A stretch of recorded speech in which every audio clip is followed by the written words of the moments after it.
नमस्कार, आप सभी का एक बार फिर ट्रू एजुकेशन चैनल पर बहुत बहुत स्वागत है। आज की क्लास में हम स्टडी करने वाले हैं पोस्चरल डिफॉर्मिटी से रिलेटेड एक्सरसाइज के बारे में। तो चलिए शुरू करते हैं आज की क्लास। मेरे उन लोगों से रिक्वेस्ट है जो लोग फर्स्ट टाइम हमारे चैनल पर आए, अगर आपने ये चैनल अभी तक सब्सक्राइब नहीं किया है तो प्लीज इसे सब्सक्राइब कर लीजिए, जिससे कि आने वाली न्यू अपडेट्स आप तक पहुंचती रहे। चलिए शुरू करते हैं आज की क्लास। देखिए, पिछली क्लासेस में हमने पढ़ा था कि पोस्चरल डिफॉर्मिटीज कौन कौन सी होती है, उनके बारे में हमने जाना, प्लस ये भी देखा कि वो किन किन वजह से होती, क्या क्या उनके कॉजेज हैं, और कुछ रेमेडीज के बारे में भी हमने चर्चा की है। लेकिन आज की क्लास स्पेशली इसलिए बनाई गई है क्योंकि क्वेश्चंस आते रहते हैं पोस्चरल डिफॉर्मिटी से रिलेटेड एक्सरसाइज के बारे में, कि ऐसे कुछ हमने दे दिया। यहाँ पर क्वेश्चन में आता है कि काइपोसिस, लॉर्डोसिस, स्कोलियोसिस या फिर फ्लैट फुट, बो लेग्स, नोक नीज से संबंधित कुछ एक्सरसाइजेज आप बताइए। लॉन्ग क्वेश्चन बन सकता है, तो इस प्रकार क्वेश्चन आप किस तरीके से फ्रेम करेंगे, तो इसलिए हम इस टॉपिक को यहाँ पर ले रहे हैं। सिर्फ हम यहाँ पर एक्सरसाइज के बारे में चर्चा करेंगे, एक एक करके इनको समझ लेते हैं। लेकिन उससे पहले मैं थोड़ा सा आपको इंट्रोडक्शन देना चाहता हूँ इसके बारे में, कि जो पोस्चरल डिफॉर्मिटीज है टू टाइप्स की होती हैं। एक पोस्चरल डिफॉर्मिटी होती है हमारी फंक्शनल, और दूसरी होती है हमारी स्ट्रक्चरल। जो फंक्शनल डिफॉर्मिटीज होती है, इसका मतलब है ये हमारे सॉफ्ट टिश्यू से रिलेटेड, जैसे मसल्स हो गई हमारी या फिर लिगामेंट्स हो गए। तो इस प्रकार की जो डिफॉर्मिटीज है क्योरेबल है, ये हम फिजिकल एक्टिविटीज करके इनको हम क्योर कर सकते हैं, ठीक कर सकते हैं। लेकिन जो दूसरी डिफॉर्मिटी है वो है हमारी स्ट्रक्चर से रिलेटेड। स्ट्रक्चर मतलब बॉनी स्ट्रक्चर से, जो हमारा शारीरिक संरचना है, वो हमारा हड्डियों का जो ढांचा है उससे बना हुआ है। तो अगर इससे रिलेटेड कोई डिफॉर्मिटी है तो उसको क्योर करने के लिए यहाँ पर ये एक्सरसाइजेस काम में नहीं आती है। ये एक्सरसाइजेस थोड़ा बहुत हेल्प करेंगे, लेकिन वहां पर सर्जरी ही एक ऐसा ऑप्शन है जिससे हम उस डिफॉर्मिटी को ठीक कर सकते हैं, उसको हम सिक्योर कर सकते हैं। एक जो फंक्शनल डिफॉर्मिटीज है, इसके बारे में अगर बच्चों को एलिमेंट्री स्कूल्स में ही अवेयर किया जाए और उनको इस प्रकार की एक्टिविटीज करवाई जाए जो पोस्चरल डिफॉर्मिटीज को ठीक करने वाली है, तो फंक्शनल डिफॉर्मिटीज को बहुत ज्यादा हद तक, मतलब ये कह सकते हैं कि पूरा वहां पर हम इसको ठीक कर सकते हैं।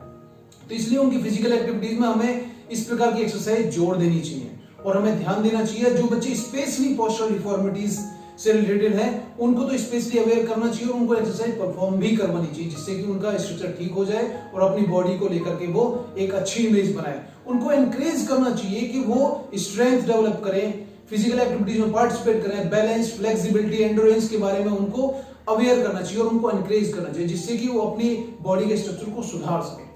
चलिए अब बात करते हैं, ऐसी बहुत सारी एक्सरसाइज हैं जिनसे हम अपनी पोस्चरल डिफॉर्मिटीज को ठीक कर सकते हैं। तो एक एक करके इनको समझते हैं। सबसे पहले बात करते हैं हम काइपोसिस के बारे में। देखिए, काइपोसिस यानी कुबड़ापन, जो हमारे कमर का ऊपर वाला हिस्सा होता है, कंधों के बीच का, ये हिस्सा ऊपर की तरफ उठ जाता है, पीछे की तरफ। जो हमारी रीढ़ की स्पाइन होती है ना, रीढ़ की हड्डी स्पाइन, वो पीछे की तरफ उठी होती है, तो उसकी वजह से प्रॉब्लम फेस करनी पड़ती है।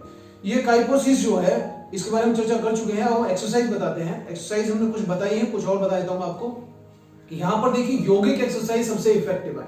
यौगिक एक्सरसाइज मतलब योगा से रिलेटेड आप एक्सरसाइज करते हैं या फिर योगासन आप परफॉर्म करते हैं। जैसे कि आप धनुरासन यहां पर आप कर सकते हैं, या फिर आप भुजंगासन कर सकते हैं, या फिर चक्रासन आप कर सकते हैं। ये बहुत ही इफेक्टिव आसन है, इनको करने से आपकी ये प्रॉब्लम ठीक हो सकती है। इसके अलावा जो व्यक्ति है इस प्रकार की डिफॉर्मिटीज में, एक हॉरिजॉन्टल बार पर लटकना चाहिए, रोजाना उसकी प्रैक्टिस करनी चाहिए। इसके अलावा लेट करके आप एक्सरसाइज परफॉर्म कर सकते हो। सीधे लेट जाइए, अपने घुटनों को उठा लीजिए, ऊपर की तरफ मोड़ लीजिए, जैसे एब्स करने वाली पोजीशन में आते हैं उस टाइप से, और हाथों को साइड में करने के बाद में हथेलियां ऊपर की तरफ करके उनको सिर के ऊपर तक लेकर के आना। इस पोजीशन को मेंटेन करना, कुछ समय तक होल्ड करना। यानी एक ऐसी एक्सरसाइज हमें परफॉर्म करनी है जिनसे खिंचाव पीछे की तरफ जाए, हमारे कंधे पीछे की तरफ जाए और स्पाइन जो है वो आगे की तरफ आए। तो ऐसी एक्सरसाइज हमें परफॉर्म करनी है। जैसे मैंने आपको बताया था, मसाज वगैरह करा सकते हैं, रोलर वगैरह चला करके पीछे की स्पाइन के ऊपर, अपर पोर्शन पर। तो ऐसी एक्सरसाइज परफॉर्म करके हम ये डिफॉर्मिटी ठीक कर सकते हैं। चलिए अब बात करते हैं दूसरी डिफॉर्मिटी के बारे में। दूसरी डिफॉर्मिटी यानी लॉर्डोसिस। लॉर्डोसिस में हमारी जो स्पाइन होती है, उसका जो नीचे वाला कर्व होता है वो आगे की तरफ झुक जाता है। तो इसको ठीक करने का तरीका ये है कि हमें ऐसे आसन परफॉर्म करने हैं जिनसे ये थोड़ा पीछे की तरफ हो जाए, यानी हलासन सबसे बेस्ट है। इसमें अगर आप हलासन करते हैं, या फिर आप पश्चिमोत्तानासन करते हैं और मंडूकासन करते हैं, ये तीनों आसन अगर आप परफॉर्म करते हैं तो ये बहुत इफेक्टिव है, ठीक कर देंगे आपकी इस वाली डिफॉर्मिटी को। इसके अलावा और भी ऐसी एक्सरसाइज है जिसको परफॉर्म आप कर सकते हैं। यानी उल्टे लेट करके आप अपने पीछे वाली बैक को ऊपर उठाने की कोशिश करें, यानी पेट के बल लेट जाएं और पीछे वाली बैक को ऊपर उठाने की कोशिश करें। या फिर आप अपने हाथों को साइड में कर लें और फिर पीछे वाले टांगों को ऊपर उठाने की कोशिश करें। वी कैन सी दैट अगर आप यहाँ पर शलभासन कर से शलभासन अगर आप यहाँ पर परफॉर्म कर दे तो उससे बहुत इफेक्ट पड़ेगा, आप इसको ठीक कर सकते हैं। या फिर आप बॉल एक्सरसाइज कर सकते हैं, यानी आप लेट जाएं और टांगों को उठा करके बॉल के ऊपर रख दें, जिससे कि आपकी जो स्पाइन नीचे के हिस्सा वो एकदम सीधा रहे। इस टाइप से आप कर सकते हैं, ऐसे भी आप इसको क्योर कर सकते हैं। इसके अलावा चलो बात करते हैं हम, तीसरा है स्कोलियोसिस। स्कोलियोसिस जो होता है इसमें हमारी जो स्पाइन है वो या तो सी शेप में आ जाती है, झुक जाती है, या फिर एस शेप में आ जाती है। तो अगर हमारी स्पाइन सी शेप में आती है तो हम इसके अपोजिट एक्सरसाइज कर सकते हैं, यानी सी कर्व अपोजिट साइड में बना करके परफॉर्म कर सकते हैं, उससे हम इसको ठीक कर सकते हैं। दूसरा एक जो हॉरिजॉन्टल बार जो है उस पर लटकना बहुत ज्यादा इफेक्टिव होता है, उससे हमारी स्पाइन एकदम सीधी होती है। उस पर रोजाना लटकें, कुछ समय तक प्रैक्टिस करें वहां पर लटकने की। इसके अलावा हम यहाँ पर वक्रासन कर सकते हैं, यहाँ पर अगर हम अर्धमत्स्येंद्र आसन यहाँ पर करते हैं तो वो भी बहुत इफेक्टिव, वो हमारी स्पाइन को घुमाता है और स्पाइन को सीधे शेप में लेकर के आता है। इस प्रकार की एक्सरसाइज हम यहाँ पर कर सकते हैं। त्रिकोण आसन हम यहाँ पर कर सकते हैं। और एक और एक्सरसाइज है ताड़ासन, जो सबसे इजी भी है और योगिक एक्सरसाइज, इसको हम इजीली कर सकते हैं। पंजों पर खड़ा होना और हाथों को ऊपर की तरफ लेकर जाना, जैसे मैं आपको बता चुका हूँ पिछले, अगर आपने योगा वाला चैप्टर पढ़ा होगा, हमारी वीडियो देखेंगे तो वहां पर आपको सारी चीजें मिल जाएंगी कि ये आसन कैसे कैसे होते हैं। चलिए अब बात करते हैं इसके अलावा नोक नीज के बारे में। एक और पोस्चरल डिफॉर्मिटी है नोक नीज, मतलब अगर आपके घुटने टकराते हैं तो इसको ठीक करने का सबसे सही तरीका तो ये है कि आप हॉर्स राइडिंग कराइए, घुड़सवारी कराएंगे तो बहुत इफेक्टिव रहेगा। इसके अलावा जैसे मैंने आपको बताया यौगिक आसन में आप गौमुख आसन कर सकते हैं। और सबसे बेस्ट आसन है इसके लिए पद्मासन। पद्मासन आप परफॉर्म कीजिए, बच्चों से अगर करवाएंगे, क्योंकि उनकी जो ग्रीन स्टिक जो बोन्स होती है, यानी वो मुड़ जाती, मुलायम होती हैं, वो अपने स्ट्रक्चर चेंज कर सकती हैं। इसके अलावा आप अगर पैरों के बीच में तकिया लगा करके और स्ट्रैंड उसको सीधा खड़ा होने के लिए बोलेंगे या कुछ समय तक ये एक्सरसाइज परफॉर्म करवाएंगे तो भी इसको हम क्योर कर सकते हैं। या फिर तकिया लगा कर टांगों को बांध दीजिए, रैप कर दीजिए साइड से, है ना, नीचे से पैरों से और ऊपर से थाइस से, जिससे तकिया बीच वाला हिस्सा खुला रहे और तकिए से वो घुटने बाहर की तरफ हो।